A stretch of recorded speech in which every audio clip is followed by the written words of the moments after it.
Bismillah, Assalamualaikum warahmatullahi wabarakatuh. Salam sejahtera untuk kita semua. Adik-adikku sekalian, saya Andi Sudimas Sulaiman, Gubernur Sulawesi Selatan, mengucapkan selamat datang dalam program Smart School Dinas Pendidikan Provinsi Sulawesi Selatan. Hari ini adik-adik sekalian akan mengikuti pembelajaran hybrid dalam program Smart School. Aplikasi Smart School adalah sebuah pendekatan dengan tetap mengedepankan sebuah pendidikan dengan digital approaching untuk kemudian mengedepankan kualitas dan mutu pendidikan yang diterima siswa secara seragam di seluruh wilayah Sulawesi Selatan termasuk di pelosok-pelosok. Program ini bukan hanya memberikan kepada adik-adik sekalian pengalaman belajar yang baru, namun juga memberikan fasilitas kebutuhan dengan fitur bermanfaat seperti rekaman video pembelajaran yang dapat diulang, trik-trik penyelesaian soal, ujian-ujian serta sarana konsultasi pembelajaran dari guru-guru terbaik di Sulawesi Selatan. Sering-sering mengakses aplikasi Smart School melalui gawai yang adik-adik sekalian miliki di setiap kesempatan yang dimiliki. Untuk seluruh adik-adikku sekalian yang saya cintai, saya banggakan, selamat belajar dan semoga ilmu yang didapatkan bermanfaat untuk menambah pengetahuan pendidikan adik-adik sekalian. Salam kita pada salam. Assalamualaikum warahmatullahi wabarakatuh. Salam sejahtera untuk kita semua.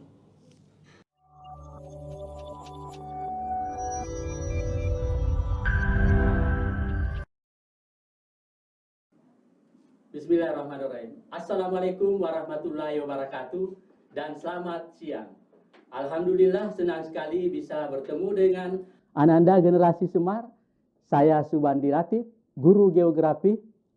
Generasi Semar berkarakter cerdas.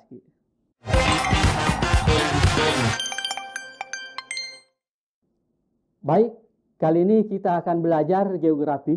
Materi kelas 12 pada semester ganjil.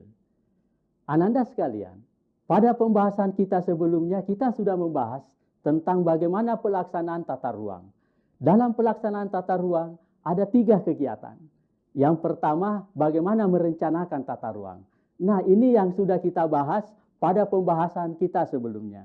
Nah, pada pembahasan kita kali ini, kita akan membahas kegiatan yang kedua dan ketiga, yaitu bagaimana memanfaatkan dan mengendalikan tata ruang.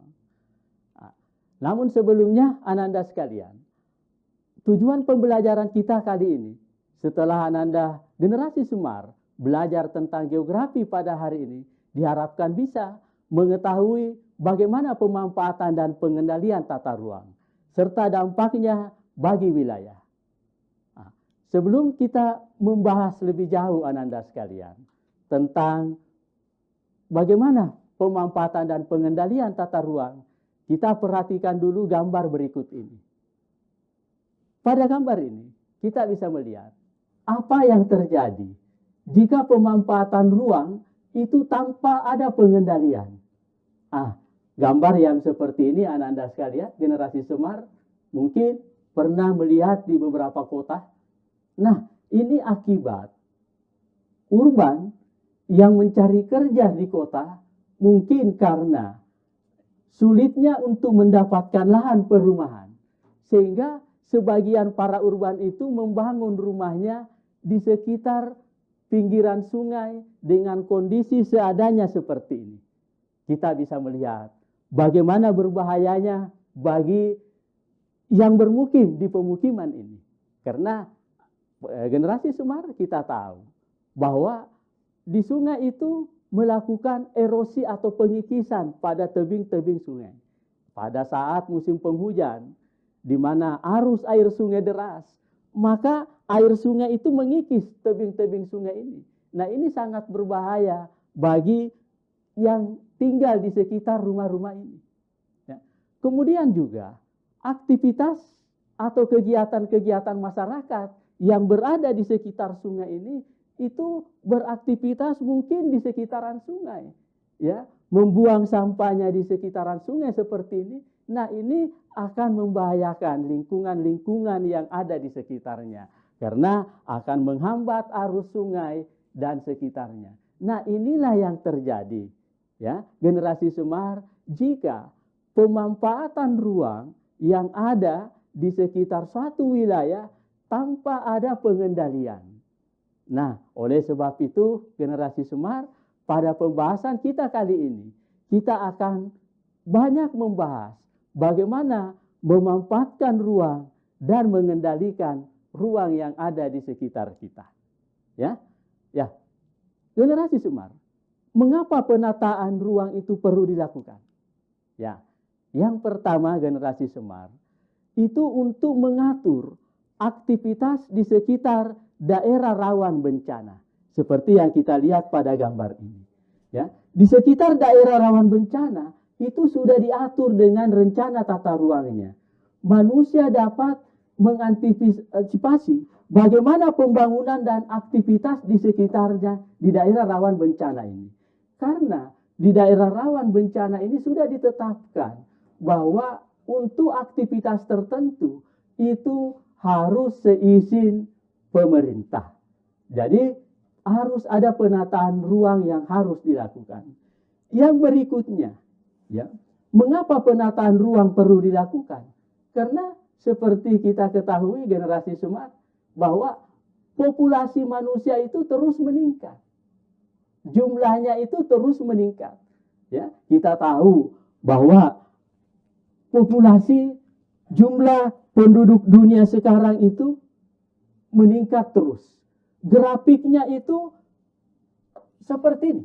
Kalau kita lihat, ya, kita bisa lihat di tahun 1950, ya, jumlah penduduk dunia itu sekitar 3 miliar, ya, penduduk dunia.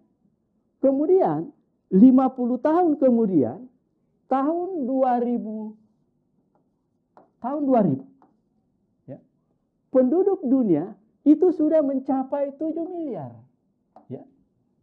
Dan sekarang generasi Semar tahun 2020 kita sudah tahu, ya, bahwa penduduk dunia sekarang itu sudah lebih dari 7 miliar, yaitu 7 miliar 800 lebih. Nah, ini pertumbuhan penduduk yang sangat besar. Ya. Dalam 50 tahun, pertambahan penduduk dunia itu mencapai 4 miliar. Nah, ini penduduk dunia. Nah, bagaimana dengan di negara kita? Ternyata di negara kita juga itu pertumbuhan penduduknya grafiknya tinggi. Tentu generasi Semar tahu ya, negara kita ini di dunia kita berada di urutan berapa atas jumlah penduduknya. Tahu ya. Nah, karena di kelas 11 ini kita sudah bahas ya tentang kependudukan. Negara kita itu sekarang berada di urutan keempat dunia. Ya, tentang jumlah penduduk setelah Cina, India, Amerika Serikat, kemudian negara kita. Nah, bagaimana dengan pertumbuhan penduduk di negara kita? Generasi Semar. Kita lihat ya, pada tahun 1950-an ya, juga penduduk di negara kita itu sekitar ya 100 juta. Kemudian pada tahun 2000-an penduduk di negara kita itu sudah mencapai 250-an juta. Ya. Nah, sekarang di tahun 2022, sekarang jumlah penduduk negara kita itu sudah mencapai 270-an juta lebih. Nah, ini grafiknya sangat tinggi. Nah, bisa kita bayangkan bagaimana pertambahan penduduk di negara kita itu yang juga mengalami penambahan pertumbuhan yang sangat besar. Populasi manusia meningkat. Jumlah penduduk terus bertambah mengalami peningkatan. Nah, ini harus ada penataan ruang yang harus dilakukan. Ya. Selanjutnya generasi Semar. Mengapa penataan ruang perlu dilakukan? Ya. Yang ketiga, karena ruang di permukaan bumi kita ini terbatas. Ya. Ukuran ruang yang tersedia di muka bumi itu tidak pernah bertambah generasi Semar. Cenderung tetap. Sementara kegiatan manusia, aktivitas manusia, jumlah manusia itu terus mengalami peningkatan. Nah, maka mau tidak mau kita harus menata ruang kita supaya masyarakat kita yang ada di permukaan bumi ini bisa mendapatkan kehidupan yang layak. Selanjutnya, mengapa penataan ruang perlu dilakukan? Karena seperti kita ketahui generasi Semar, ruang permukaan bumi kita ini bukan hanya diperuntukkan untuk manusia. Ya, hewan, tumbuhan juga memerlukan ruang untuk hidup. Maka kita harus menyediakan ruang untuk mereka. Nah, inilah sehingga perlu ditata. Ada daerah konservasi, ya, yang diperuntukkan untuk tumbuhan dan hewan-hewan. Nah, inilah mengapa perlu penataan ruang. Kemudian selanjutnya generasi smart. Aktivitas manusia itu tidak terbatas.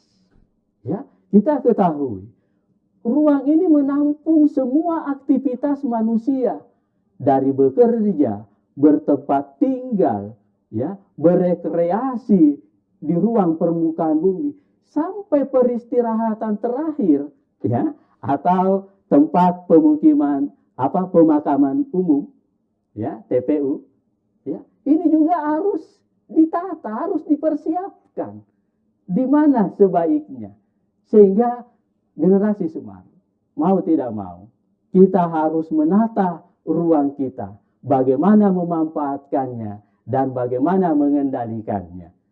Ya, selanjutnya generasi smart, ya, pemanfaatan ruang itu adalah suatu upaya untuk mewujudkan struktur ruang, ya, dan pola ruang.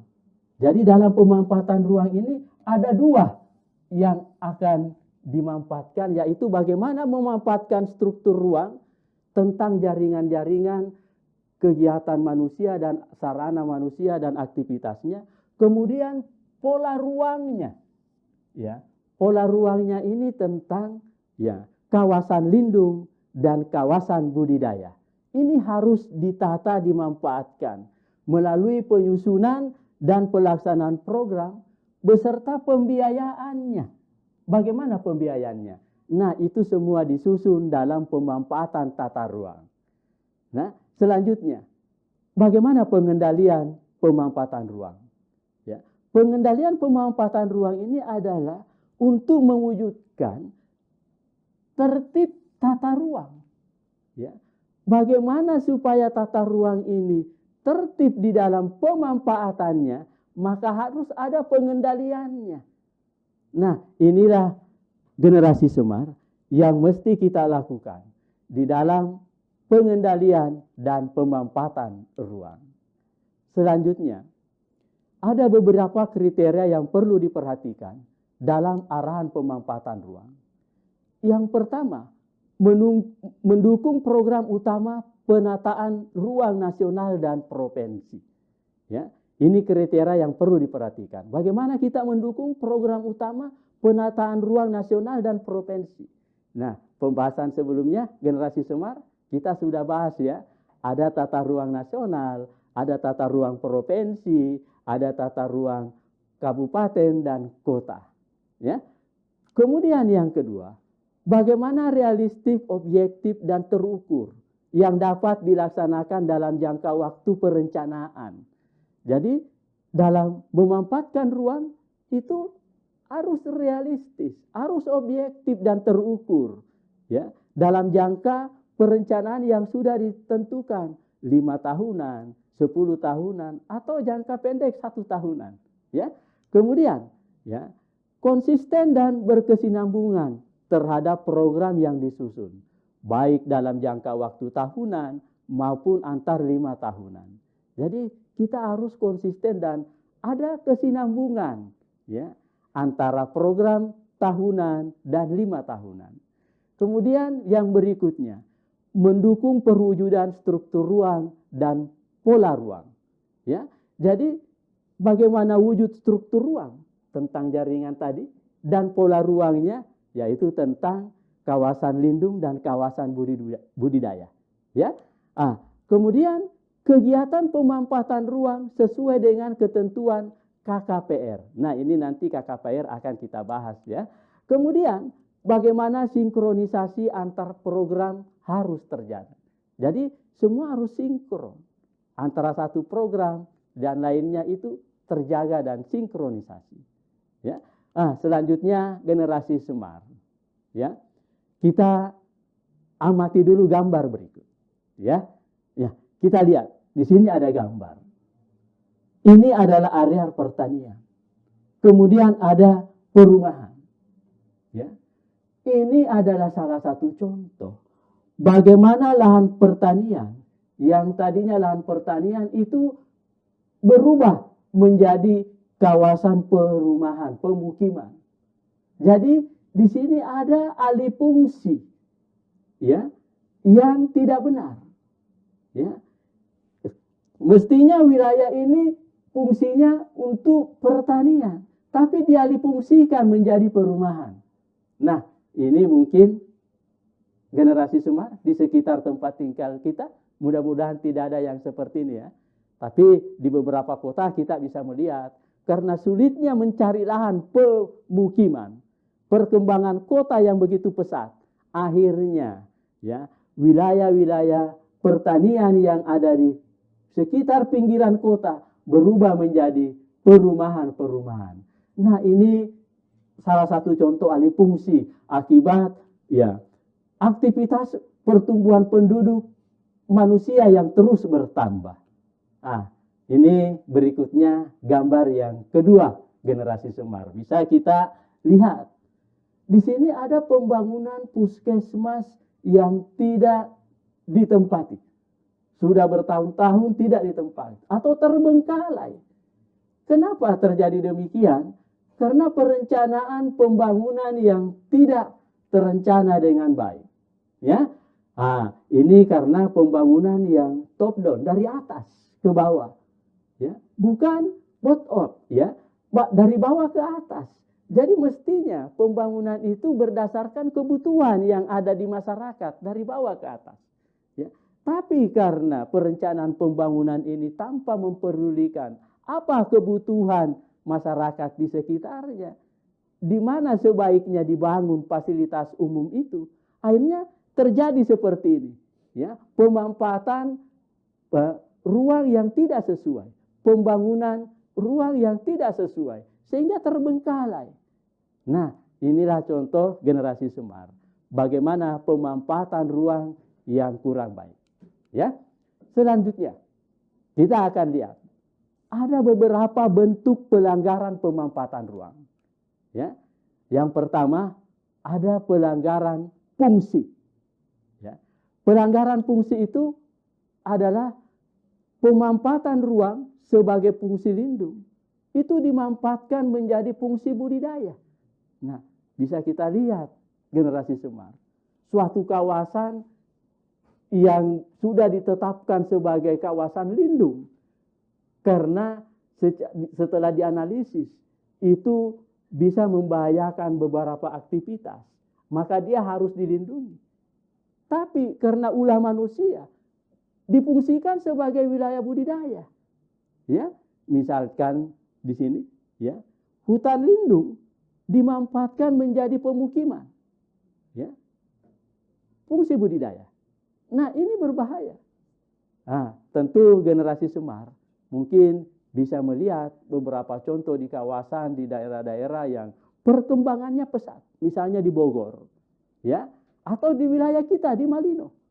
Di Malino ini beberapa fungsi kawasan lindung itu juga sudah dimanfaatkan untuk pemukiman. Nah, ini salah satu contoh pelanggaran, ya, fungsi dalam pemanfaatan ruang. Ya. Kita lihat lagi yang kedua generasi Semar. Ada lagi namanya pelanggaran peruntukan. Nah, pelanggaran peruntukan ini adalah pemanfaatan ruang yang tidak sesuai dengan peruntukannya. Contohnya, pemanfaatan ruang untuk kegiatan pertanian dimanfaatkan menjadi perindustrian. Ya. Sehingga ya pertanian ini akan semakin berkurang, ya.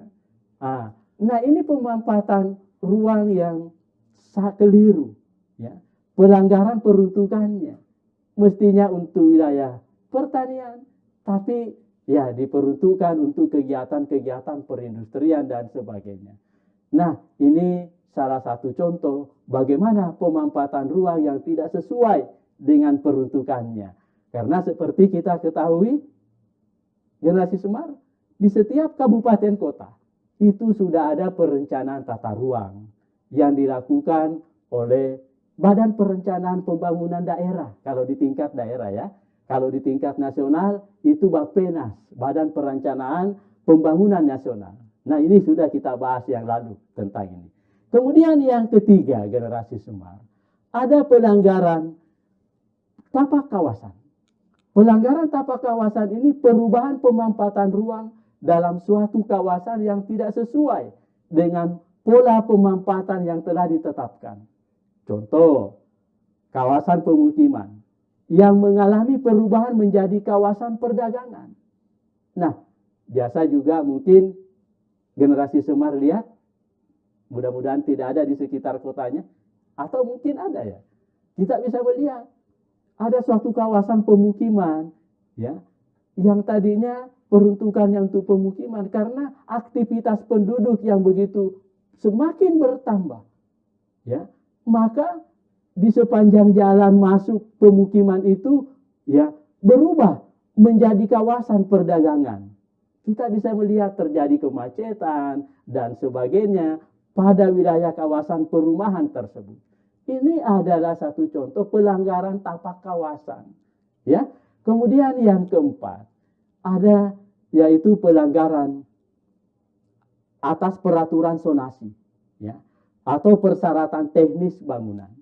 Jadi generasi Semar, pemampatan ruang yang mengabaikan persyaratan teknis yang ditetapkan dalam suatu kawasan. Contoh, di suatu kawasan itu sudah ditetapkan bahwa pembangunan itu maksimalnya itu cuma ya 3 lantai. Tapi realisasinya dibangun sampai 5 lantai. Ya. Nah, ini suatu kekeliruan, pelanggaran di dalam ya pembangunan pemampatan ruang. Ya. Jadi dia mengabaikan persyaratan teknisnya. Ya. Nah, itu tadi beberapa bentuk pelanggaran pemampatan ruang generasi Semar ya. Nah, selanjutnya kita akan melihat kesesuaian kegiatan pemampatan ruang.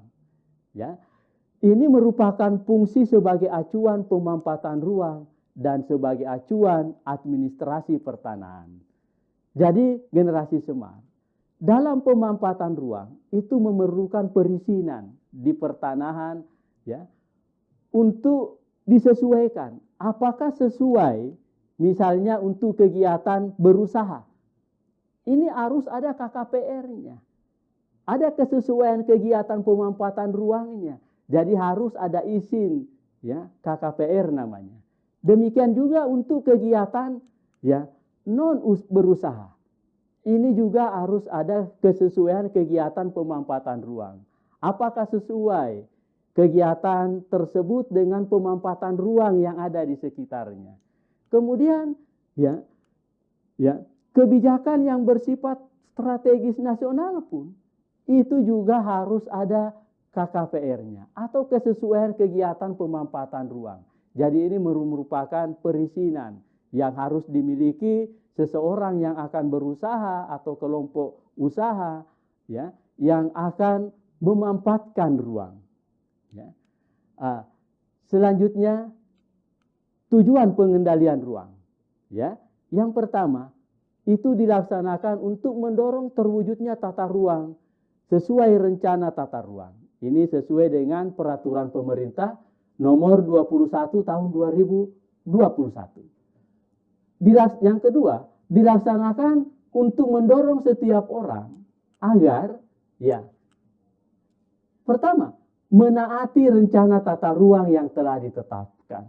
Jadi pengendalian ruang ini itu supaya setiap orang menaati rencana tata ruang yang telah ditetapkan. Kemudian berikutnya, ya, untuk memampatkan ruang sesuai dengan rencana tata ruang. Jadi pengendalian ruang ini supaya memanfaatkannya itu sesuai dengan rencana yang sudah ada.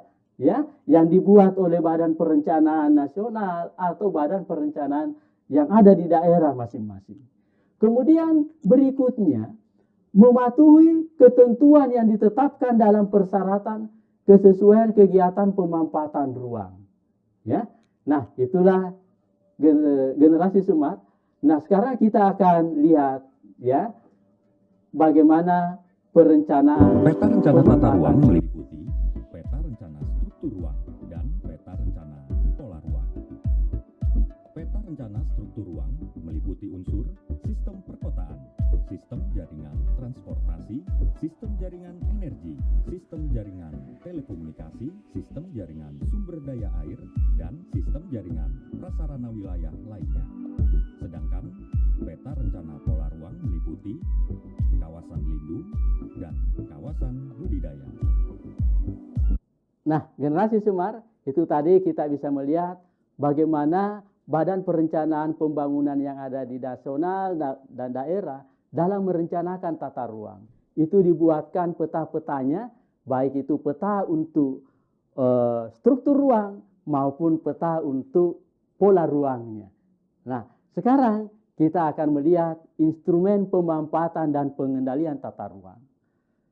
Pemanfaatan dan pengendalian tata ruang ini itu sudah diatur dalam Undang-Undang Nomor 26 Tahun 2007. Ya, kita sudah punya undang-undang tentang ini.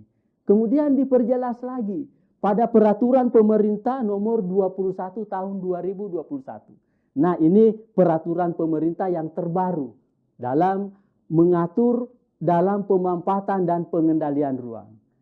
Nah, sekarang generasi smart kita akan lihat bagaimana kondisi sebelum adanya peraturan pemerintah nomor 21 tahun 2021 dan sesudah adanya. Nah, di sini kita bisa melihat sebelum diberlakukan peraturan pemerintah nomor 21, produk rencana tata ruang itu hanya dimiliki dan disimpan oleh pemerintah dalam bentuk fisik, sehingga tata ruang terkesan menghambat investasi. Ya. Kemudian yang kedua, masyarakat dan investor itu yang ingin mengakses informasi rencana tata ruang harus datang langsung ke kantor pemerintah, menempuh proses administrasi yang lama dan rumit. Nah, ini sebelum PP nomor 21. Kemudian, proses penerbitan izin usaha menjadi rumit dan tidak transparan. Nah, kemudian yang keempat, banyak kasus tumpang tindih antara pemanfaatan satu ruang dengan wilayah ruang yang lain. Nah, sekarang sesudah berlaku PP nomor 21 tahun 2021, terjadi perubahan, ya.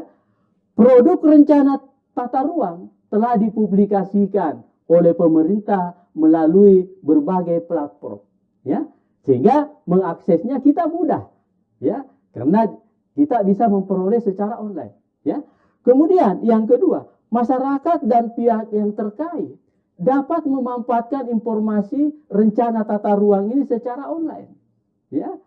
Tidak perlu datang ke kantor, ya, untuk mendapatkan informasi bagaimana rencana tata ruang tersebut. Kemudian berikutnya, platform untuk produk rencana tata ruang juga terkoneksi dengan portal pelayanan perizinan, sehingga proses perizinan berusaha dan non-usaha itu menjadi lebih cepat dan transparan. Kemudian selanjutnya, perizinan berusaha itu telah diterapkan menjadi pertimbangan dalam peningkatan kualitas rencana tata ruang.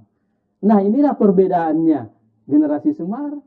Bagaimana sebelum peraturan pemerintah nomor 21 tahun 2021 dan sesudah adanya peraturan pemerintah nomor 21 ini. Nah, selanjutnya generasi smart.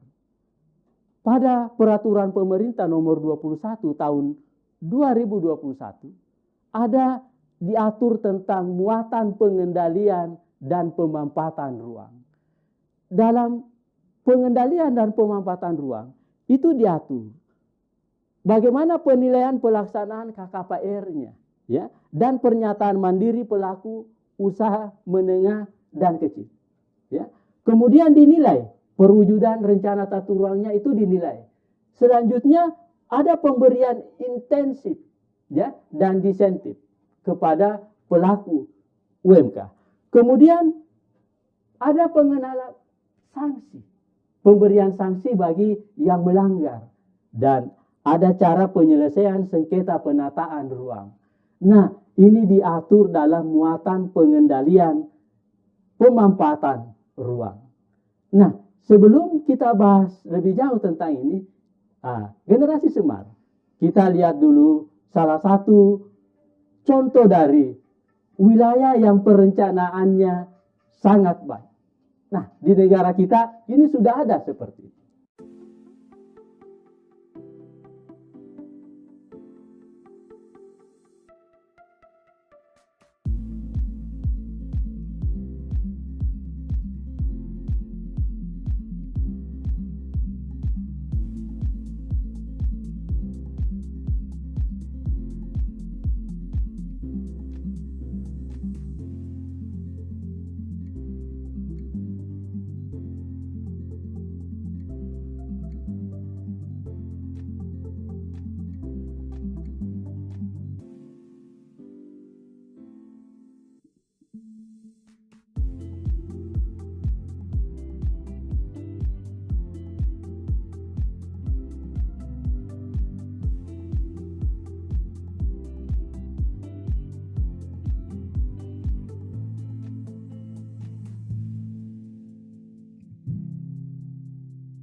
Nah, generasi smart itu tadi suatu wilayah di negara kita, Kuala Kencana di Timika, Papua, suatu contoh perencanaan tata ruang dan pemanfaatan pengendalian ruangnya yang tertata dengan baik. Nah, ternyata di negara kita, generasi smart, sudah ada satu wilayah yang penataan ruangnya sangat baik. Dan sudah berkembang beberapa wilayah di negara kita, itu juga sudah melakukan pemanfaatan ruang dan pengendalian ruang yang sudah sangat baik. Nah, sekarang generasi smart, kita akan lihat muatan pengendalian pemanfaatan ruang seperti yang diatur dalam Peraturan Pemerintah Nomor 21 Tahun 2021. Dalam muatan pengendalian pemanfaatan ruang, itu yang pertama, ada penilaian pelaksanaan KKPR dan pernyataan mandiri pelaku UMK. Ya. Penilaian yang pertama yaitu KKPR ini dilaksanakan untuk memastikan bagaimana mereka patuh terhadap pelaksanaan ketentuan kesesuaian kegiatan pemanfaatan ruang. Dan selanjutnya, untuk memenuhi prosedur bagaimana perolehan kesesuaian kegiatan pemanfaatan ruang. Nah, untuk memastikan kepatuhan pelaku pembangunan, pemohon terhadap tahapan dan persyaratannya untuk memperoleh KKPR. Apakah nantinya diterbitkan atau tidak KKPR-nya? Atau dibatalkan jika tidak sesuai. Ya. Nah, yang kedua, penilaian pernyataan mandiri pelaku UMK dilaksanakan untuk memastikan kebenaran pernyataan mandiri yang dibuat oleh pelaku UMK. Nah, generasi smart, selama pembangunan dan pasca pembangunan, ya, ada kepatuhan pelaksanaan yang harus dipenuhi untuk memenuhi ketentuan KKPR.